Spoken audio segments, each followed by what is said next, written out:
Alright, y'all. Haven't made a video in a while, but we're out here today scouting the first plant field of beans we planted on March 23rd, 24th of March, something like that. I forget exactly the day. We're scouting some beans. Look pretty good. Well, checking some stuff out, looking for damage, insect damage, and see how far fungicide along and everything they are. We're ready for that. And right there, that right there is a Japanese beetle. Which I'm seeing a few Japanese beetles out here, which I'm not just thrilled about, but the beans are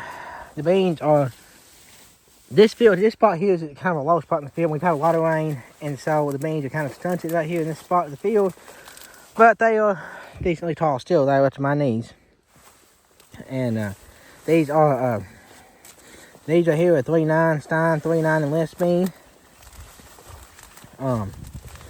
And they are loaded up. You got lots of pods down there, blooms and pods. You can see the pods down there. You can see the moisture. We just got lots of moisture. We've had we were really dry. We were really dry in March. April was really dry. The first part of May was really dry, and then the first part of May was really dry, and then there's some insect feeding right there, some kind. But yeah, these beans anyway. But then the end of May and this first half of June has just been absolutely wet. We've got like 11 inches of rain in a week, one week, and then we got like the last week of May, and now I think June we've got like I forgot how many tracks. There's another Japanese beetle. I've lost track. We had 2 inches Saturday, and today is currently Tuesday. And so yeah, beans looking good, but it's about time to fungicide these beans. I really would like to wait another week if possible, to let some of this other growth come out. I'm not seeing diseases yet, but with the humidity and the warmth we're getting, the humidity we've got, and the moisture in the ground we've got, it's a good time to check for diseases. But these beans are clean.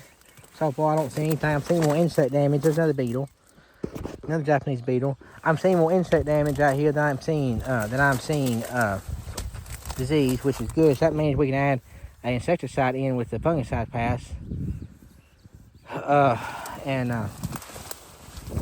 This field here is a really good farm. This is farm. We own this farm. It's tiled.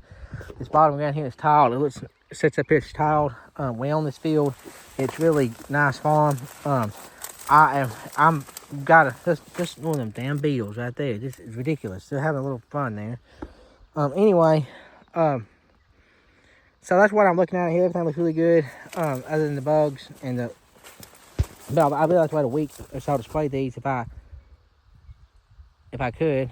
And if you know more beetles I'm seeing, it's not gonna hurt anything now. But if they get worse, and then I'm gonna have to. But this cluster right here of right there, it's on the top, putting on new growth. You can see the cluster of leaves right there growing, and they've got they're doing the thing right now. So these beans are planted, like I said, March. These we planted a bunch of beans in March this year. Over half our acres planted in March, between March the 25th and April the 5th, 4th, 5th. We planted like 90% of our acres. Or not, we didn't plant a single bean in May. I put that, we did not plant a single bean in May. They all planted in March and April. And there's some insect eggs right there of some kind. Anyway. So anyway, that's what looks like stink bug eggs, but that's what we're looking at here. They look really good. And then beans, the corn is looking good also. The corn, you can see the cornfield right. You can see the cornfield we got right over there across the tree line on a cornfield. It's starting to tassel out. It's doing its thing. It's gonna get fungicided with the drone. There's a pigweed probably next week. Also, pull these pigweeds up. So yeah, that's what we're looking at out here. There's a palm of pigweeds. I'm sure y'all know what those are.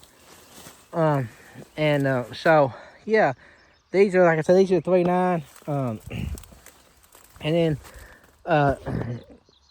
right here, this is the farm, and then the shop, and the farm. This is the home farm here. This is the shop, and then And then we've got some, and then over here across the ditch, it's kind of the same field. We farm it separate. It's got some 4.8s on it. They're not close. We got some 4.8s on it planted about 4 or 5 days later, and they're not wholly ready to spray yet. So I'm gonna do about, we gotta do, we start spraying fungicide. We gotta do about 500 to 600 acres, and then wait about a week and do another, and do the rest, and then do another 400 to 500, and then wait some more. So that's what we gotta do. That's good. Space it out a little bit. But you can see right here's a wet spot, thin spot in the beans. Just didn't come up here wet. Dad's out spraying some. Trying to finish up playing poultry mode on some beans right now. Because we haven't had time to do it because it's been so wet. The last chili plant at the bottoms. The last bottom chili plant we planted. The last chili plant planted. It was for the year. It was kind of late to plant. We have some weeds down there and stuff that burned down. Didn't work down there, so it too much rain on it. So we are working on that right now. But yeah, these beans looking pretty good out here. I'm pretty happy with them, except you get out of this spot. And so yeah,